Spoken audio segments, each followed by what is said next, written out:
ಅದು ಮುಳ್ಳೆಲ್ಲ ಚುಚ್ಚಲ್ವಮ್ಮ? ಎಲ್ಲ ತೆಗ್ದೀನಿ, ಇನ್ನೂ ಹೊಸ ಸೈಡ್ ಒಣಗಿಸ್ಬೇಕು. ಓ ದೇವ್ರೆ, ಇದನ್ನೆಲ್ಲ ಒಣಗಿಸಿ ಹಾಂ ಹಾಂ ಹಾಂ ಈ ಥರ ತೆಗ್ದಿಬೇಕು ಒಂದೊಂದಾಗಿ.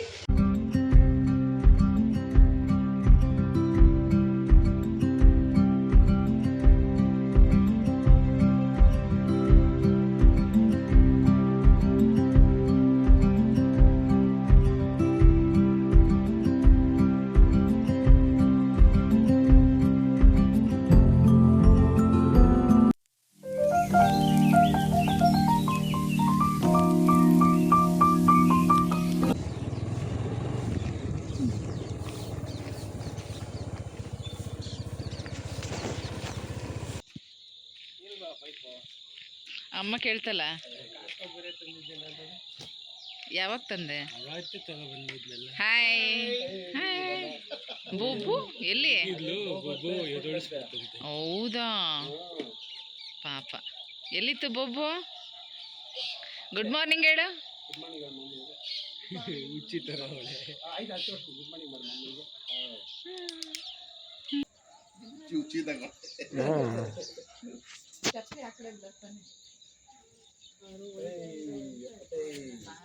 ಬಾಯಿ ಮುತ್ತಿಕ್ಕೂ ಆಯ್ತಾ ಇಲ್ಲ, ಮುತ್ತಿಕ್ಕೂ ಆಯ್ತಾ ಇಲ್ಲ. ಕೊಳಕಿ ಯಾರು? ಕೊಳಕಿ ಯಾರು? ಹನಿ ಕ್ಲೀನು.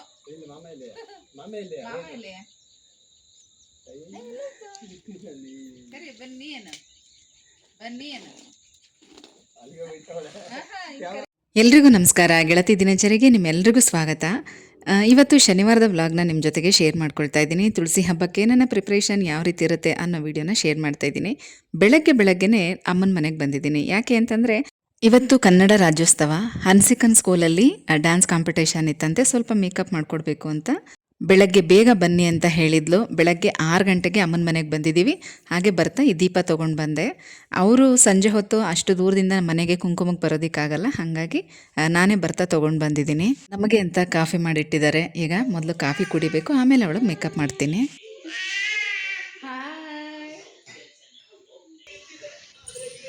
Good morning Chini.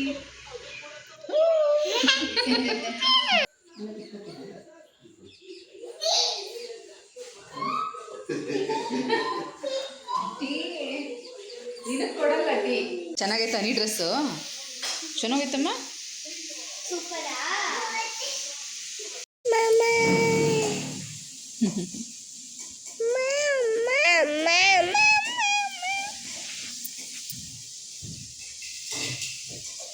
ಏನು ಮಾಡ್ತಾ ಇದೆಯಾ?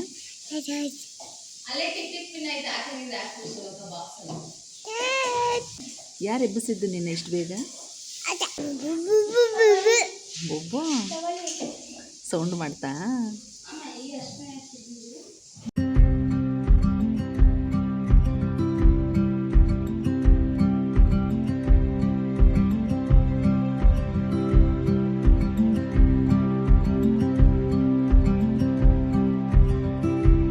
ನಮ್ಮ ಹನ್ಸಿಕಾ ರೆಡಿಯಾಗಿ ಕೂತ್ಬಿಟ್ಟಿದ್ದಾಳೆ. ಹೆಣ್ಮಕ್ಳು ಅಂದರೆ ಮೇಕಪ್ ರಾಣಿ ಅಂತಲೇ ಹೇಳ್ಬೋದು. ಅದರಲ್ಲಿ ಇವಳು ಸ್ವಲ್ಪ ಜಾಸ್ತಿನೇ. ಚಿಕ್ಕ ವಯಸ್ಸಿಂದನೂ ಹಾಗೆ ಎಲ್ಲ ಫ್ಯಾನ್ಸಿ ಡ್ರೆಸ್ ಕಾಂಪಿಟೇಷನು ಅಟೆಂಡ್ ಮಾಡ್ತಾಳೆ. ಯಾವ ಡ್ಯಾನ್ಸ್ ಪ್ರೋಗ್ರಾಮು ಮಿಸ್ ಮಾಡ್ಕೊಳ್ಳೋದಿಲ್ಲ, ಯಾವ ಸ್ಕೂಲ್ ಡೇನೂ ಮಿಸ್ ಮಾಡ್ಕೊಳ್ಳೋದಿಲ್ಲ, ಎಲ್ಲನೂ ಮಾಡ್ತಾಳೆ. ಮತ್ತು ತುಂಬ ಚೆನ್ನಾಗಿ ಡ್ಯಾನ್ಸ್ ಮಾಡ್ತಾಳೆ. ಹಾಗೆ ಇವಳಿಗೆ ಮೇಕಪ್ ಸಿಂಪಲಾಗೆ ಮಾಡ್ತಾ ಇರೋದು. ಸ್ವಲ್ಪ ಮೊದಲು ಮಾಯ್ಶ್ಚರೈಸರ್ನ ಹಚ್ಚಿದ್ದೀನಿ. ಮಾಯ್ಶ್ಚರೈಸರ್ನ ಅಪ್ಲೈ ಮಾಡಿ ಆಮೇಲೆ ಸ್ವಲ್ಪ ಒಂಚೂರು ಫೌಂಡೇಶನ್ ಕ್ರೀಮ್ ಸ್ವಲ್ಪ ತೊಗೊಂಡಿದ್ದೀನಿ. ಅದ್ರ ಜೊತೆಗೆ ಸ್ವಲ್ಪ ಫೇರ್ ಆ್ಯಂಡ್ ಲವ್ಲಿ ಮಿಕ್ಸ್ ಮಾಡಿದ್ದೀನಿ. ಯಾಕೆಂದರೆ ಇವಳಿಗೆ ಈ ಕ್ರೀಮೆಲ್ಲ ಯೂಸ್ ಮಾಡೋಕ್ಕೆ ಇಷ್ಟ ಇಲ್ಲ. ಸ್ಕಿನ್ ಚೆನ್ನಾಗಿದೆ, ಹಾಗಾಗಿ ಒಂದು 2 ಅವರ್ ಆದ್ರೂ ಮೇಕಪ್ ಇರಬೇಕು ಅಂಥೇಳಿ ಸ್ವಲ್ಪ ಫೌಂಡೇಶನ್ ಕ್ರೀಮ್ನ ತೊಗೊಂಡು ಅದ್ರ ಜೊತೆಗೆ ಫೇರ್ ಆ್ಯಂಡ್ ಲವ್ಲಿ ಮಿಕ್ಸ್ ಮಾಡ್ಕೊಂಡು ಅಪ್ಲೈ ಮಾಡಿದ್ದೀನಿ. ಮತ್ತೀಗ ಕಾಂಪ್ಯಾಕ್ಟ್ ಪೌಡ್ರನ್ನು ಹಾಕ್ತಾಯಿದ್ದೀನಿ. ಹೆಚ್ಚಿಗೆ ಯಾವುದೇ ಮೇಕಪ್ ಪ್ರಾಡಕ್ಟ್ ಆಗಿರಲಿ, ಐಟಮ್ಗಳಾಗಿರಲಿ ನಾವು ಇಟ್ಕೊಂಡಿಲ್ಲ. ಯಾಕಂದರೆ ನಾವುಗಳೆಲ್ಲ ಮೇಕಪ್ ಮಾಡ್ಕೊಳ್ಳೋದೇ ತುಂಬ ಕಡಿಮೆ, ಅಪರೂಪ ಅಂತಲೇ ಹೇಳ್ಬೋದು. ಅದರಲ್ಲಿ ಕೆಲವೊಂದು ಏನಾಯಿತು ಅಂದರೆ ನಮ್ಮ ಮನೆ ಗೃಹ ಪ್ರವೇಶದ ಟೈಮಲ್ಲಿ ಕೆಲವೊಂದಷ್ಟು ಐಟಮ್ ಮಿಸ್ ಆಗೋಯಿತು. ಏನು ಮಾಡೋಕ್ಕಾಗತ್ತೆ, ಮನೇಲಿ ಹೆಣ್ಮಕ್ಳಿರ್ತಾರೆ ಅಂದರೆ ಪುಟ್ಟದಾದ್ರೂ ಮೇಕಪ್ ಬಾಕ್ಸ್ಗಳು ಇಟ್ಕೊಂಡೇ ಇರ್ತಾರೆ. ಇದು ಇವಳದು ಒಂದು ಪುಟಾಣಿ ಮೇಕಪ್ ಬಾಕ್ಸು. ಅದರಲ್ಲೇ ಒಂದು ಸ್ವಲ್ಪ ಐ ಲ್ಯಾಶಸ್ಸು ಮತ್ತು ಚೀಕ್ ರೋಸು ಎಲ್ಲನೂ ಅಪ್ಲೈ ಮಾಡಿದ್ದೀನಿ. ತುಂಬ ಸಿಂಪಲಾಗಿ ಮಾಡಿದ್ದೀನಿ. ಚಿಕ್ಕ ಮಕ್ಕಳಿಗೆ ಇಷ್ಟು ಸಾಕು. ಹಾಗೆ ಇವಳು ಇವತ್ತು ಯಾವ ಸಾಂಗಿಗೆ ಡ್ಯಾನ್ಸ್ ಮಾಡ್ತಾ ಇದ್ದಾಳೆ ಅಂದರೆ ರವಿಚಂದ್ರನ್ ಅವರದ್ದು ಮಲ್ಲ ಮೂವಿದು ಕರುನಾಡೆ ಕೈ ಚಾಚಿದೆ ನೋಡಿ ಸಾಂಗ್ ಬರುತ್ತಲ್ಲ, ಅದಕ್ಕೆ ಇವಳು ಡ್ಯಾನ್ಸ್ ಮಾಡ್ತಾ ಇರೋದು. ಹಾಗಾಗಿ ಇವಳಿಗೆ ಕಾಸ್ಟ್ಯೂಮು ಕೂಡ ಕಚ್ಚೆ ಮತ್ತು ಈ ಜುಬ್ಬ ಇದನ್ನೇ ಸೆಲೆಕ್ಟ್ ಮಾಡಿರೋದು. ತುಂಬ ಚೆನ್ನಾಗಿ ಡ್ಯಾನ್ಸ್ ಮಾಡ್ತಾಳೆ, ಎಲ್ಲ ಕಾಂಪಿಟೇಷನು ಅಟೆಂಡ್ ಮಾಡ್ತಾಳೆ.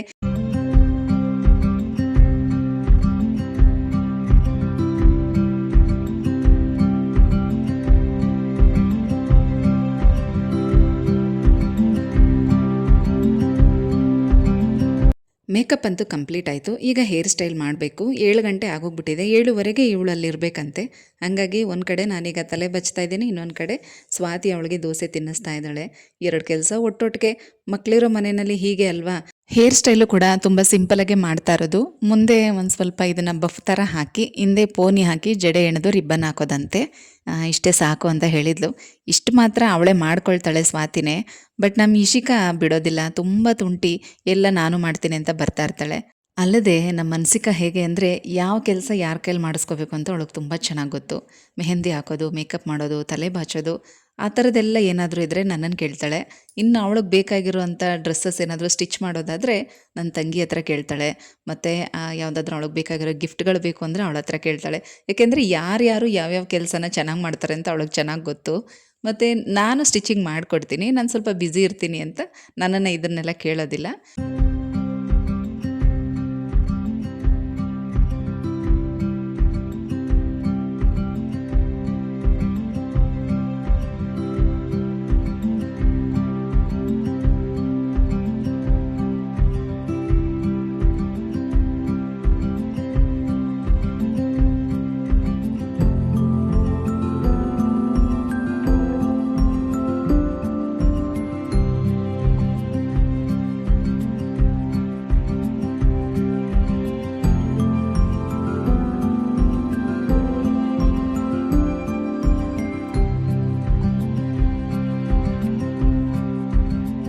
ಒಂದು ಕಡೆ ನಾನು ರೆಡಿ ಮಾಡ್ತಾ ಇದ್ದೀನಿ, ಇನ್ನೊಂದು ಕಡೆ ಸ್ವಾತಿ ತಿನ್ನಿಸ್ತಾ ಇದ್ದಾಳೆ. ಇಲ್ಲ ಅಂದರೆ ಹಾಗೆ ಹೊಟ್ಟೋಗ್ತಾಳೆ ಬೇಡ ಅಂಥೇಳಿ. ಇನ್ನು ಬರೋದು ಮಧ್ಯಾಹ್ನ ಆಗುತ್ತೆ. ಇವತ್ತು ಈ ಪ್ರೋಗ್ರಾಮ್ ಜೊತೆಗೆ ಪೇರೆಂಟ್ಸ್ ಟೀಚರ್ ಮೀಟಿಂಗ್ ಕೂಡ ಇಟ್ಕೊಂಡಿದ್ದಾರಂತೆ. ಮಕ್ಕಳಿಗೇನು ಅವರು ಡ್ಯಾನ್ಸ್ ಮಾಡೋ ಖುಷಿನಲ್ಲಿ ಅವ್ರಿಗೆ ಹೊಟ್ಟೆ ಹಸಿವು ಆಗೋದೇ ಇಲ್ಲ. ಬಲವಂತವಾಗಿ ಸ್ವಲ್ಪ ತಿನ್ನಿಸ್ತಾ ಇದ್ದಾಳೆ. ಈಗ ಹೇರ್ ಸ್ಟೈಲ್ ಎಲ್ಲ ಮುಗೀತು. ಸಿಂಪಲ್ಲಾಗಿ ರೀತಿ ಜಡೆ ಹಾಕಿದ್ದು.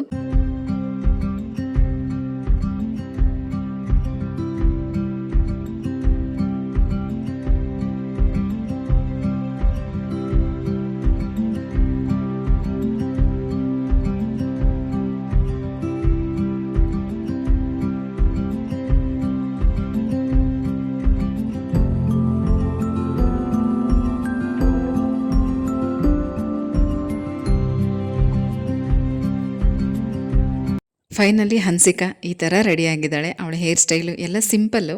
ಸಾಂಗ್ ಬಂದು ರವಿಚಂದ್ರನ್ ಅವ್ರದ್ದು. ಹಾಗಾಗಿ ಇವಳಿಗೆ ಸ್ವಲ್ಪ ಹುಡುಗನ ಗೆಟಪಲ್ಲೇ ಡ್ರೆಸ್ ಎಲ್ಲ ಸೆಲೆಕ್ಟ್ ಮಾಡಿರೋದು.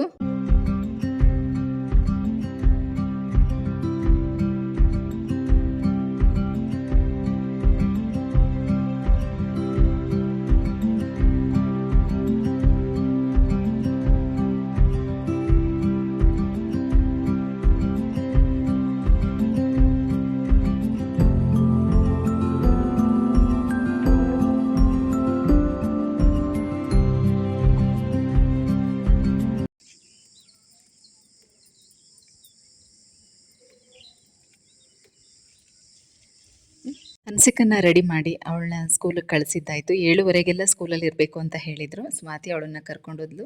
ಅಮ್ಮ ದೋಸೆ ಮಾಡಿದರು, ಟಿಫನ್ ಮಾಡಿ ಅಂತ ತುಂಬ ಫೋರ್ಸ್ ಮಾಡಿದ್ರು. ಇಷ್ಟು ಬೇಗ ತಿನ್ನೋಕ್ಕಾಗಲ್ಲ ಅಂದರೂ ಬಿಡಲಿಲ್ಲ. ನಾನು ಮಾತ್ರ 1-2 ದೋಸೆ ತಿಂದೆ. ಮನೆಗೆ ಸ್ವಲ್ಪ ಸಂಪಣ, ಚಟ್ನಿ, ಪಲ್ಯ ಎಲ್ಲ ಕೂಡ ಬಾಕ್ಸಲ್ಲಿ ಹಾಕಿಟ್ಟಿದ್ರು. ಮನೆಗೆ ತೊಗೊಂಡೋಗಿ ಅದೇ ಟಿಫನ್ ಆಯಿತು. ಮತ್ತು ಇಲ್ಲಿ ಇನ್ನು ನಾಳೆ ಪೂಜೆಗೆಲ್ಲ ಸ್ವಲ್ಪ ತುಳಸಿ ಬೇಕು ಮತ್ತು ಬಿಡಿ ಹೂವು ಎಲ್ಲ ಬೇಕು ಅಂಥೇಳಿ ಹೂವನ್ನೆಲ್ಲ ಕಿತ್ಕೊಳ್ತಾ ಇದ್ದೀನಿ. ಅವರು ಒಂದು ಸ್ವಲ್ಪ ಈ ನೀಲಾಂಬ್ರಿ ಹೂವು ಮತ್ತು ದಾಸವಾಳ ಹೂವು ಎಲ್ಲ ಕಿತ್ತಿ ಇಟ್ಟಿದ್ರು. ಅದು ಮುಳ್ಳೆಲ್ಲ ಚುಚ್ಚಲ್ವಮ್ಮ? ಎಲ್ಲ ತೆಗ್ದೀನಿ, ಇನ್ನೂ ಹೊಸ ಅದು ಒಣಗಿಸ್ಬೇಕಿನ್ನ. ಹಾಂ, ಎಲ್ಲಿ ಕಿತ್ಕೊಬಂದೆ ಇದನ್ನೆಲ್ಲ? ಅಲ್ಲ ಐತೆ ಓ ದೇವ್ರೆ, ಇದನ್ನೆಲ್ಲ ಒಣಗಿಸಿ ಹಾಂ ಹಾಂ ಹಾಂ ಈ ಥರ ತೆಗ್ದಿಬೇಕು. ಒಂದೊಂದಾಗಿ ತೆಗೆದು ಒಣಗಿಸಿ ಆಮೇಲೆ ಇದನ್ನೆಲ್ಲ ಹಿಂಗೆ ಮಾಡಬೇಕು. ನೋಡ್ದಾ, ಪರವಾಗಿಲ್ಲ. ಅವ ಶಿವರ ಹೋಗ ಬಂದವರಲ್ಲ 15 ಕೊಟ್ಟೆ ಮಾಡೋರು. ಇದೊಂದಕ್ಕೆ 40 ರೂಪಾಯಿ ಬೆಂಗಳೂರಲ್ಲಿ. ಹೋದ್ಸಲ ದೃಷ್ಟಿ ತೆಗಿಯಕ್ ತಂದಿದ್ದು ಹ್ಞೂ ಅವೆಲ್ಲ 25-30 ಇರ್ತವೆ. ತುಂಬ ಚೆನ್ನಾಗೈತೆ ಪೊರ್ಕೆ ಅಲ್ವಾ ಹಸ್ರಿಗೆ. ಎಲ್ಲ ರೆಡಿ ಮಾಡೋದನ್ನ ನಮ್ಗೊಂದು ಕೊಡು. ಸುಮ್ಮನೆ ಹೋಗ್ಬಾರ್ದಂತೆ, ಕಾಸು ಕೊಟ್ಬಿಟ್ಟು ತಗೊಂಡೋಗ್ತೀನಿ. ಕೊಡ್ತೀನಿ. ಚೆನ್ನಾಗೈತೆ ಬಿಡಮ್ಮ. ನೆನ್ನೆ ಹೋಗಿ ಎಷ್ಟು ಕಬಾಬ್. ಹಾಂ ಸರಿ, ಬಾಯ್ ಇಚ್ಚು, ಬಾಯ್ ಬಾಯ್ ಬಾಯ್. ನೋಡಿದ್ರಲ್ಲ ನಮ್ಮಮ್ಮ ಸುಮ್ಮನೆ ಕೂತ್ಕೊಳ್ಳೋದೇ ಇಲ್ಲ, ಏನಾದರೂ ಕೆಲಸ ಮಾಡ್ತಾನೆ ಇರ್ತಾರೆ. ಒಂದು ರೀತಿ ಅವ್ರ ಎನರ್ಜಿ ಎಲ್ಲ ನೋಡುವಾಗ ನಮಗೂ ಖುಷಿ ಅನಿಸುತ್ತೆ. ಆ ಏಜಲ್ಲಿ ಅವರು ಅಷ್ಟೊಂದು ಎನರ್ಜೆಟಿಕ್ ಆಗಿ ಇರುವಾಗ ಈ ಏಜಲ್ಲಿ ನಾವು ಇನ್ನು ಹೇಗಿರಬೇಕು ಅಲ್ವಾ? ಇದನ್ನೆಲ್ಲ ನಾವು ಮೋಟಿವೇಶನ್ ಆಗೇ ತೊಗೋಬೇಕು. ದುಡ್ಡಿನ ಪ್ರಶ್ನೆ ಅಲ್ಲ, 40 ರೂಪಾಯಿ 50 ರೂಪಾಯಿ ಕೊಟ್ಟರೆ ಒಳ್ಳೆ ಪೊರ್ಕೆ ಸಿಗುತ್ತೆ. ಆದರೆ ಇದೆಲ್ಲ ಅವ್ರು ಕೈಯಾರೆ ಮಾಡ್ತಾರಲ್ಲ, ಏನೋ ಒಂಥರ ಖುಷಿ ಅವರಿಗೆ. ಮನೆಗೆ ಬಂದಮೇಲೆ ಸ್ನಾನ ಮಾಡಿಕೊಂಡು, ಇವತ್ತು ಶನಿವಾರ, ನಾನು ವೆಂಕಟೇಶ್ವರನ ದೇವಸ್ಥಾನ ಮತ್ತು ಆಂಜನೇಯ ಸ್ವಾಮಿ ದೇವಸ್ಥಾನಕ್ಕೆ ಹೋಗ್ತಾ ಇದ್ದೀನಲ್ವ, ಇದು 4ನೇ ವಾರ. ದೇವಸ್ಥಾನಕ್ಕೆ ಹೋಗಿ ಬಂದ ಮೇಲೆ ನನ್ನ ತುಳಸಿ ಹಬ್ಬದ ಪ್ರಿಪ್ರೇಷನ್ ಕೆಲಸನ ಶುರು ಮಾಡಿಕೊಂಡೆ. ನಾನೇ ಬೇರೆ ಥರ ಪ್ಲ್ಯಾನ್ ಹಾಕ್ಕೊಂಡಿದ್ದೆ, ಅದೇ ಬೇರೆ ಥರ ಆಯಿತು. ಬೆಳಗ್ಗೆ 5 ಗಂಟೆಗೆ ಎದ್ದು ಎಲ್ಲ ಮಾಡ್ಕೋಬೇಕು ಅಂತ ಪ್ಲ್ಯಾನ್ ಇದ್ದಿದ್ದು. ಆಮೇಲೆ ರಾತ್ರಿ ಸ್ವಾತಿ ಫೋನ್ ಮಾಡಿದ್ಲು, ಬೆಳಗ್ಗೆ ಸ್ವಲ್ಪ ಬೇಗ ಬನ್ನಿ, ಇಶಿಕಾನ ಇಟ್ಕೊಂಡು ನನಗೆ ಮಾಡೋದಕ್ಕಾಗಲ್ಲ, ಸಿಂಪಲ್ ಮೇಕಪ್ಪೇನೆ, ಸ್ವಲ್ಪ ಬಂದು ಹೆಲ್ಪ್ ಮಾಡಿ ಅಂತ. ಇನ್ನು ಅಷ್ಟು ಹೇಳಿದ್ಮೇಲೆ ಹೋಗದೆ ಇರೋಕ್ಕಾಗತ್ತಾ? ಹಾಗಾಗಿ ಬೆಳಗ್ಗೆ 5:45ಗೆ ಮನೆ ಬಿಟ್ಟಿದ್ದು. ಇಲ್ಲಿಂದ 4 ಕಿಲೋಮೀಟ್ರ್ ಅಷ್ಟೇ, ಕುಂಬ್ಳಗೂಡಲ್ಲಿ ಅಮ್ಮವ್ರ ಮನೆ ಇರೋದು. 6 ಗಂಟೆಗೆಲ್ಲ ಹೋದ್ಮೇಲೆ ಅವಳನ್ನ ರೆಡಿ ಮಾಡಿ ಕಳಿಸಿ ಬಂದು ನಾನು ಕೆಲಸ ಮಾಡ್ಕೋತಾ ಇದ್ದೀನಿ. ಏನಕ್ಕೆ ಆ ಗೋಧಿ ಹಿಟ್ಟಿನ ಉಂಡೆ ಮಾಡಿದ್ದೀನಿ ಅಂತ ನೋಡ್ತಾ ಇದ್ದೀರಾ? ಚಪಾತಿ ಮಾಡಿರ್ತೀನಲ್ಲ, ಏನಾದರೂ 1 ಅಥವಾ 2 ಚಪಾತಿ ಆಗೋಷ್ಟು ಹಿಟ್ಟೇನಾದರೂ ಉಳಿದ್ಬಿಟ್ರೆ ಮತ್ತೆ ಫ್ರಿಜ್ಜಲ್ಲಿ ಇಟ್ಟು ಮಾರನೇ ದಿನ ನಾನು ಮಾಡೋದಿಲ್ಲ. ಅದನ್ನು ಆ ಥರ ಸಣ್ಣ ಸಣ್ಣ ಉಂಡೆ ಮಾಡಿಬಿಟ್ಟು ಅದಕ್ಕೆ ಸ್ವಲ್ಪ ಸಕ್ಕರೆನೋ ಬೆಲ್ಲನೋ ಸೇರಿಸಿ ಸಣ್ಣ ಸಣ್ಣ ಉಂಡೆ ಮಾಡಿ ಅಲ್ಲಲ್ಲಿ ಅದನ್ನು ಎಸ್ದುಬಿಡ್ತೀನಿ ಹೊರಗಡೆ. ಯಾಕಂದರೆ ಇರುವೆಗಳು ಮತ್ತು ಸಣ್ಣ ಸಣ್ಣ ಹುಳಗಳು ತಿನ್ನುತ್ತೆ, ಹಾಗಾಗಿ ಆ ಥರ ಮಾಡ್ತೀನಿ. ಸುಮ್ಮನೆ ಚಪಾತಿ ಎಕ್ಸ್ಟ್ರಾ ಮಾಡಿ ಯಾರು ತಿನ್ನಲ್ಲ ಅಂದರೆ ಅದು ಕೂಡ ವೇಸ್ಟ್ ಆಗುತ್ತೆ. 1 by 1 ಕೆಲಸದ್ದೆಲ್ಲ ಲಿಸ್ಟ್ ಮಾಡ್ಕೊಂಡಿದ್ದೆ ನನ್ನ ಮೈಂಡಲ್ಲಿ. ತುಪ್ಪದ ಬತ್ತಿ ಮಾಡಬೇಕಾಗಿತ್ತು, ಅದು ಮಾಡಿ ರೆಡಿ ಮಾಡಿ ಇಟ್ಟೆ. ಮತ್ತು ಅಡುಗೆ ಕೆಲಸ ಎಲ್ಲ ಮುಗಿಸ್ಕೊಂಡೆ. ಟಿಫನ್ನು ಬೆಳಗ್ಗೆ ದೋಸೆ ಎಲ್ಲ ಆಯಿತು. ಮಧ್ಯಾಹ್ನಕ್ಕೆ ಸಿಂಪಲ್ಲಾಗಿ ಬೇಳೆ ರಸಮ್ ಮಾಡಿ ರೈಸ್ ಮಾಡಿ ಇಟ್ಬಿಟ್ಟು ಕೆಲಸನ ಶುರು ಮಾಡ್ಕೊಂಡಿದ್ದೀನಿ. ಒಂದು ಕಡೆಯಿಂದ ಸ್ವಲ್ಪ ಎಲ್ಲ ಡಸ್ಟಿಂಗ್ ಎಲ್ಲ ಮಾಡ್ಕೊಂಡು ಬಂದೆ. ಆಮೇಲೆ ಮೇಲ್ಗಡೆಯಿಂದೆಲ್ಲ ಫುಲ್ಲು ಕಸ ಎಲ್ಲ ಗುಡಿಸಿ ಒರೆಸಿ ರೆಡಿ ಮಾಡಿಕೊಂಡೆ. ಅದಾದಮೇಲೆ ಈಗ ಸೋಫಾಗೆ ಹೊಸ ಕವರ್ನ ತರಿಸ್ಕೊಂಡಿದ್ದೆ, ಅದನ್ನು ಹಾಕಬೇಕು. ಹಳೆದೆಲ್ಲ ತೆಗೆದು ಒಗೆಯೋಕ್ಕಾಗ್ತಾಯಿದ್ದೀನಿ. ಯೂಶ್ವಲಾಗಿ 5 ಸೀಟ್ದೇ ಸೋಫಾ ಕವರ್ಗಳು ಬರೋದಲ್ವಾ, ಇದನ್ನು ಕೂಡ ಅದೇ ಥರ. ಆದರೆ ನಮ್ಮದು ಸೋಫಾ 3 ಸೀಟ್ದಷ್ಟೇ ಇರೋದು. ಇಲ್ಲಿ ಮೆಜರ್ಮೆಂಟನ್ನು ಕೊಟ್ಟು ನಾವೇ ಆರ್ಡ್ರ್ ಕೊಟ್ಟು ಇದನ್ನು ರೆಡಿ ಮಾಡಿಸಿರೋದು. ಹಾಗಾಗಿ ಇದಕ್ಕೆ 2 ಸೀಟ್ದು ಮತ್ತು ಅದಕ್ಕೆ ಮಾಮೂಲಿ ಸಿಂಗಲ್ ಸೀಟ್ದೇ ಸಾಕಾಗುತ್ತೆ. ಬಟ್ ಇದು 5 ಸೀಟದ್ದು ಬಂದಿದೆ. ನಾರ್ಮಲಾಗಿ 2 ಸಿಂಗಲ್ಲು ಮತ್ತು 1 3 ಸೀಟದು ಈ ಲೆಕ್ಕದಲ್ಲಿ ಬಂದಿದೆ. ಈಗ ಇದನ್ನು ನಾನು ಯಾವ ಥರ ಹಾಕೋದು ಅಂತ ಯೋಚನೆ ಮಾಡ್ತಾಯಿದ್ದೀನಿ. ಕಟ್ ಮಾಡಿ ಸ್ಟಿಚ್ ಮಾಡಬೇಕು. ಮತ್ತು ಇದು ಹೇಗೆ ಅಂದರೆ ಸೀಟ್ಗೆ ಮತ್ತು ಬ್ಯಾಕ್ ಸೈಡ್ ಮಾತ್ರ ಬಂದಿದೆ, ಹ್ಯಾಂಡ್ಸ್ಗೆಲ್ಲ ಬಂದಿಲ್ಲ. ಹಾಗಾಗಿ ಇದನ್ನು ಕಟ್ ಮಾಡಿದ್ರೆ 2 ಕಡೆ ಹ್ಯಾಂಡ್ಸ್ಗೂ ಆಗುತ್ತೆ. ಹಾಗಾಗಿ 5 ಸೀಟ್ ಇರೋದನ್ನು 3 ಸೀಟ್ಗೆ ಅಡ್ಜಸ್ಟ್ ಮಾಡಬೇಕು. ನೋಡ್ತಾ ಇದ್ದೀನಿ ಈಗ ಇದನ್ನು ಹಾಕಿ ನೋಡಿ ಕಟ್ ಮಾಡಿ ಸ್ಟಿಚ್ ಮಾಡಲೇಬೇಕು. ಯಾವ ಥರ ಮಾಡ್ತೀನಿ ಅನ್ನೋದನ್ನು ತೋರಿಸಿದ್ದೀನಿ ನೋಡಿ.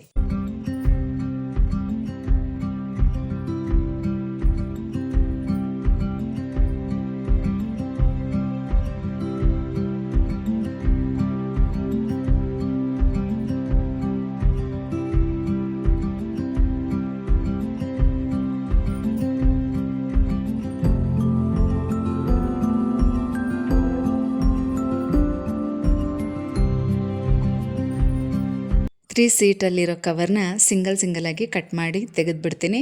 ಮತ್ತು ಆ ಸೈಡ್ ಎಡ್ಜಸ್ನ ಡಬಲ್ ಫೋಲ್ಡಿಂಗ್ ಮಾಡಿ ಸ್ಟಿಚ್ ಮಾಡ್ತೀನಿ.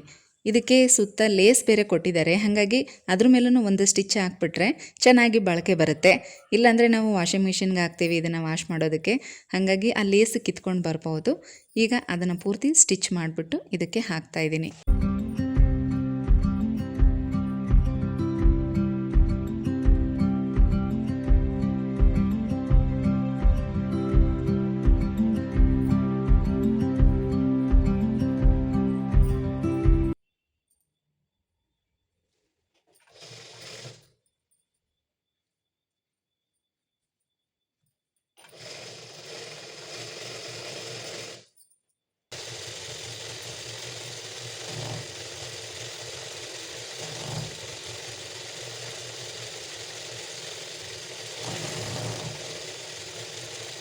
ನೋಡಿ ಈಗ ಹೇಗೆ ಕಾಣ್ತಾ ಇದೆ ಅಂತ.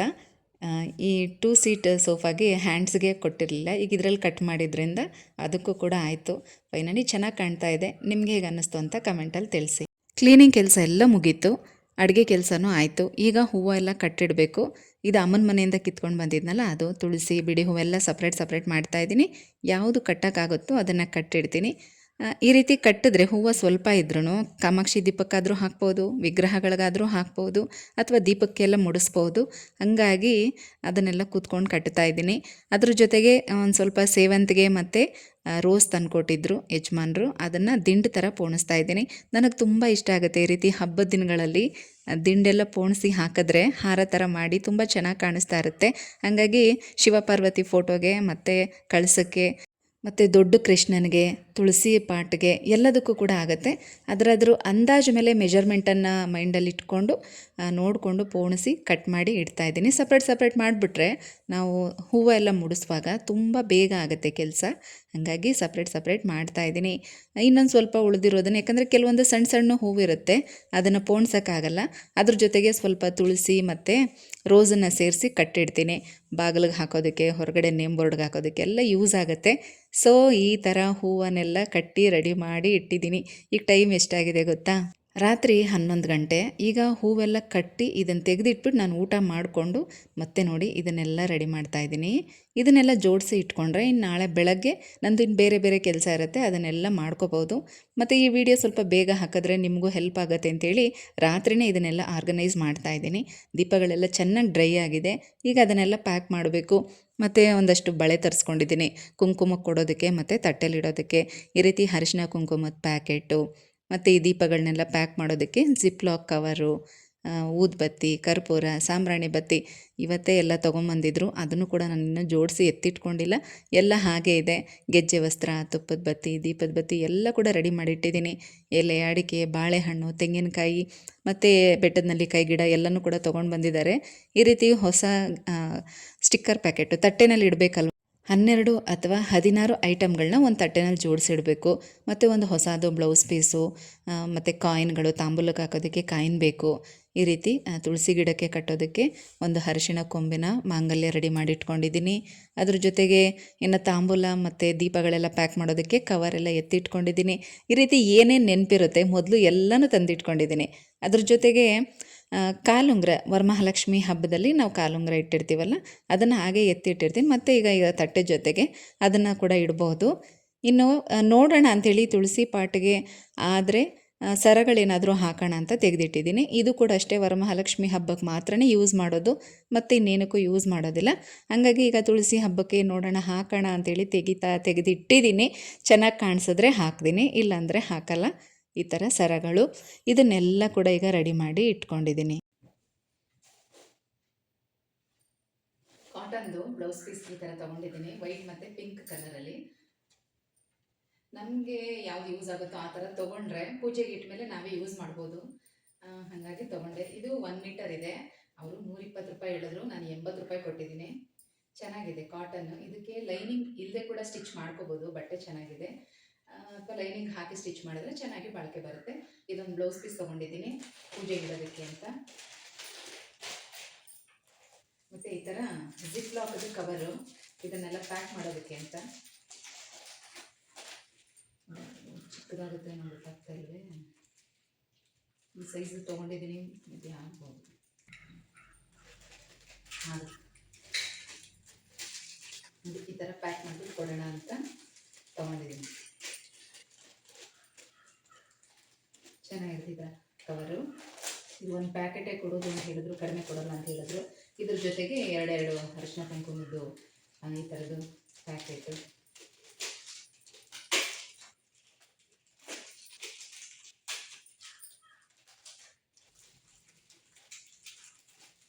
ಮತ್ತು ಇದರಲ್ಲಿ ಕಾಡಿಗೆ ಅರಿಶಿನ ಕುಂಕುಮ, ಬಾಚಣಿಗೆ, ಕನ್ನಡಿ ಎಲ್ಲ ಇರುತ್ತೆ. ಹಾಗಾಗಿ ಇದೊಂದು ಪ್ಯಾಕೆಟ್ ತೊಗೊಂಡಿದ್ದೀನಿ. ಈ ಥರ ಇರುತ್ತೆ ಅರಿಶಿನ ಕುಂಕುಮದ ಪ್ಯಾಕೆಟ್. ಇದು ಅಷ್ಟೊಂದು ಚೆನ್ನಾಗಿರೋದಿಲ್ಲ, ಹಾಗಾಗಿ ಇದನ್ನು ತೊಗೊಂಡಿದ್ದೀನಿ. ಮತ್ತು ಇನ್ನು ಕುಂಕುಮ ಕೊಡೋದಕ್ಕೆ, ತಾಂಬೂಲ ಇಡೋದಕ್ಕೆಲ್ಲ ವೀಳ್ಯದೆಲೆ, ಅಡಿಕೆ ಮನೆಯಲ್ಲೇ ಇದೆ, ಹಾಗಾಗಿ ಬರೀ ಎಲೆ ಮಾತ್ರ ತರಿಸಿದ್ದೀನಿ.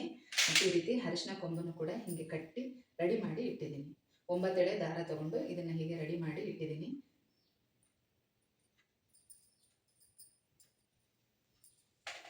ಮತ್ತು ಈ ಥರ ಸ್ಟಿಕ್ಕರ್ ನಾನು ಯೂಸ್ ಮಾಡ್ತೀನಿ. ಅಂದರೆ ಬಾರ್ಡರ್ ಸ್ಯಾರಿ, ರೇಷ್ಮೆ ಸೀರೆ ಎಲ್ಲ ಉಟ್ಕೊಂಡಾಗ ಈ ಥರ ಸ್ಟಿಕ್ಕರ್ ಇಷ್ಟ ಆಗುತ್ತೆ ನನಗೆ. ಹಾಗಾಗಿ ಈ ಥರ ಸ್ಟಿಕ್ಕರೇ ತೊಗೊಂಡಿದ್ದೀನಿ. ಪೂಜೆಗೆ ಇಟ್ಟಾದ್ಮೇಲೆ ನಾನೇ ಯೂಸ್ ಮಾಡ್ಕೊಳ್ತೀನಿ. ಇನ್ನು ಈಗ ಈ ದೀಪಗಳನ್ನು ಹಾಗೆ ಇಡೋದಿಲ್ಲ, ಹಾಗೆ ಇಟ್ಟರೆ ಅವರು ತೊಗೊಂಡು ಹೋಗುವಾಗ ಶೇಕ್ ಆಗುತ್ತೆ. ಹಾಗಾಗಿ ಇದನ್ನು ಕಟ್ಬಿಡ್ತೀನಿ.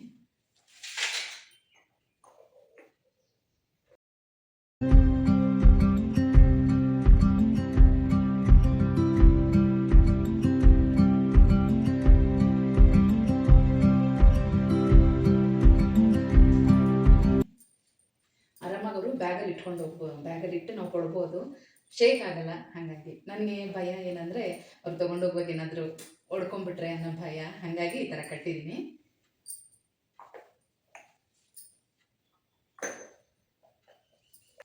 ಈ ಥರ ದಾರ ಕಟ್ಟಿ ರೆಡಿ ಮಾಡಿರ್ತೀನಿ.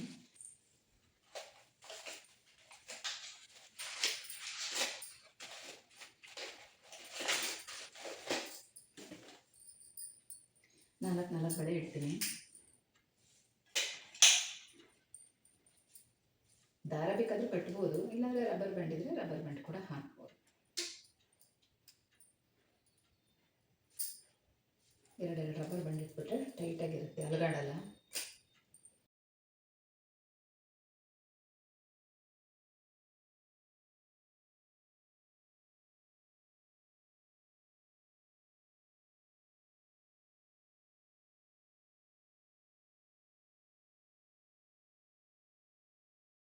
ಮೊದಲಿಗೆ ನಾವು ಎಷ್ಟು ಜನಕ್ಕೆ ಕೊಡಬೇಕು ಅಂತ ಮೈಂಡಲ್ಲಿ ಇಟ್ಕೊಂಡು ಅಷ್ಟನ್ನು ರೆಡಿ ಮಾಡಿ ಇಟ್ಕೋಬೇಕು. ನಾನಿಲ್ಲಿ ಒಂದು 10 ಪ್ಯಾಕೆಟ್ನ ರೆಡಿ ಮಾಡ್ಕೊಳ್ತಾ ಇದ್ದೀನಿ. ನೋಡೋಣ, ಅಷ್ಟೊಂದು ಜನ ಬರಲ್ಲ ಅಂದ್ಕೊಂಡಿದ್ದೀನಿ, ಯಾಕಂದರೆ ಇಲ್ಲೊಂದು 5-6 ಜನ ನನಗೆ ಪರಿಚಯ ಇರೋದಷ್ಟೇ. ಹಾಗಾಗಿ ಒಂದು 10 ಪ್ಯಾಕೆಟ್ ರೆಡಿ ಮಾಡಿ ಇಟ್ಟಿದ್ದೀನಿ. ಮೊದಲು ಈ ಥರ ಬ್ಯಾಗಲ್ಲಿ ದೀಪ, ಅಕ್ಷತೆ, ಒಂದು ಕಾಯಿನು, ಬಳೆ ಮತ್ತು ಅರಿಶಿನ ಕುಂಕುಮದ ಪ್ಯಾಕೆಟು ಇದಿಷ್ಟನ್ನು ಹಾಕಿಡ್ತಾ ಇದ್ದೀನಿ. ಕುಂಕುಮಕ್ಕೆ ಕೊಡುವಾಗ ಎಲೆ ಅಡಿಕೆ ಬಾಳೆಹಣ್ಣನ್ನು ಇದರೊಳಗಡೆ ಹಾಕಿಬಿಟ್ಟು ಕೊಡ್ತೀನಿ. ಇವತ್ತೇ ಹಾಕಿಟ್ರೆ ಎಲೆ ವೀಳ್ಯದೆಲೆ ಬಾಡೋಗ್ಬಿಡುತ್ತಲ್ವ, ಹಾಗಾಗಿ ಅದನ್ನು ನಾಳೆ ಹಾಕಿ ಕೊಡ್ತೀನಿ. ಈಗ ಈ ರೀತಿ ರೆಡಿ ಮಾಡ್ತಾಯಿದ್ದೀನಿ. ದೊಡ್ಡ ದೀಪಗಳು ಮತ್ತು ಚಿಕ್ಕ ದೀಪಗಳು ಎಲ್ಲ ಹಾಕಿಟ್ಟಿರ್ತೀನಿ. ಯಾಕಂದರೆ ಇಲ್ಲಿ ನಾನು ಒಬ್ಬಳೇ ಎಲ್ಲನೂ ರೆಡಿ ಮಾಡ್ಕೊಳ್ಳೋದ್ರಿಂದ ನಾಳೆ ಏನಾದರೂ ಅಕಸ್ಮಾತ್ ಒಬ್ಬರು ಇಬ್ಬರು ಜಾಸ್ತಿ ಬಂದ್ರೂ ಕೂಡ ನಾನು ಮತ್ತೆ ಅದನ್ನು ಅವ್ರನ್ನ ಕೂರಿಸಿ ಅದನ್ನೆಲ್ಲ ಪ್ಯಾಕ್ ಮಾಡಿ ಕೊಡೋದಕ್ಕೆ ಆಗಲ್ಲ. ಹಾಗಾಗಿ ಎಕ್ಸ್ಟ್ರಾನೇ ಪ್ಯಾಕ್ ಮಾಡಿ ಇಟ್ಟಿರ್ತೀನಿ. ಅಕಸ್ಮಾತ್ ಏನಾದರೂ ಜನ ಕಡಿಮೆ ಆದರೆ ಅದನ್ನು ಆಮೇಲೆ ನಾವು ತೆಗೆದಿಡ್ಬೋದು, ಏನೂ ತೊಂದರೆ ಆಗೋದಿಲ್ಲ. ಹಾಗಾಗಿ ವೀಳ್ಯದೆಲೆ, ಅಡಿಕೆ, ಬಾಳೆಹಣ್ಣು ಹಾಕ್ತಾಯಿಲ್ಲ, ಮಿಕ್ಕಿದೆಲ್ಲ ಹಾಕಿ ಪ್ಯಾಕ್ ಮಾಡಿಡ್ತಾ ಇದ್ದೀನಿ. ದೊಡ್ಡ ದೀಪ ಮತ್ತು ಚಿಕ್ಕ ದೀಪ 2 ಸಪ್ರೇಟಾಗಿ ಪ್ಯಾಕ್ ಮಾಡಿ ಇಡ್ತಾ ಇದ್ದೀನಿ. 5ನೇ ತಾರೀಕು ಹುಣ್ಣಿಮೆ ಇದೆಯಲ್ಲ, ಅವತ್ತು ದೇವಸ್ಥಾನದಲ್ಲಿ ದೀಪ ಹಚ್ಚೋಣ ಅಂದ್ಕೊಂಡಿದ್ದೀನಿ. ಇದರಲ್ಲಿ ಏನಾದರೂ ದೀಪಗಳು ಉಳಿದ್ರೆ ಈ ಪ್ಯಾಕೆಟ್ನ ಹಾಗೆ ತೊಗೊಂಡು ಹೋಗಿ ದೇವಸ್ಥಾನದಲ್ಲಿ ಕೂಡ ಕೊಡ್ಬೋದು. ಹಾಗಾಗಿ ಪ್ಯಾಕ್ ಮಾಡಿಟ್ರೆ ಏನು ಪ್ರಾಬ್ಲಮ್ ಆಗಲ್ಲ. ಅದಕ್ಕಾಗಿ ಎಲ್ಲನೂ ಕೂಡ ಪ್ಯಾಕ್ ಮಾಡ್ತಾಯಿದ್ದೀನಿ. ಟೋಟಲ್ ನಾನು 12 ಬ್ಯಾಗ್ನ ಪ್ಯಾಕ್ ಮಾಡಿ ಇಟ್ಟಿದ್ದೀನಿ. ಚಿಕ್ಕ ದೀಪ 10 ಮತ್ತು ದೊಡ್ಡ ದೀಪ ಎಲ್ಲ ಸೇರಿಸಿ 12 ಬ್ಯಾಗ್ನ ರೆಡಿ ಮಾಡಿ ಇಟ್ಟಿದ್ದೀನಿ.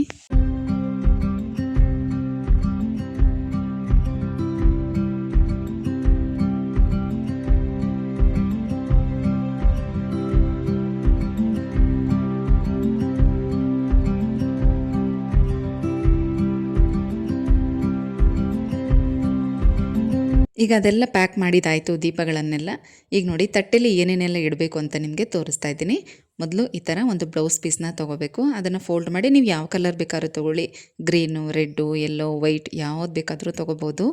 ಮತ್ತು ಅದ್ರ ಮೇಲೆ 2 ವೀಳ್ಯದೆಲೆ, ಅಡಿಕೆ, ಬಾಳೆಹಣ್ಣು, ದಕ್ಷಿಣೆ ಸಮೇತ ಇಡಬೇಕು. ನಾನು ಮರ್ತಿದ್ದೆ, ಲಾಸ್ಟಲ್ಲಿ ಇಟ್ಟಿದ್ದೀನಿ.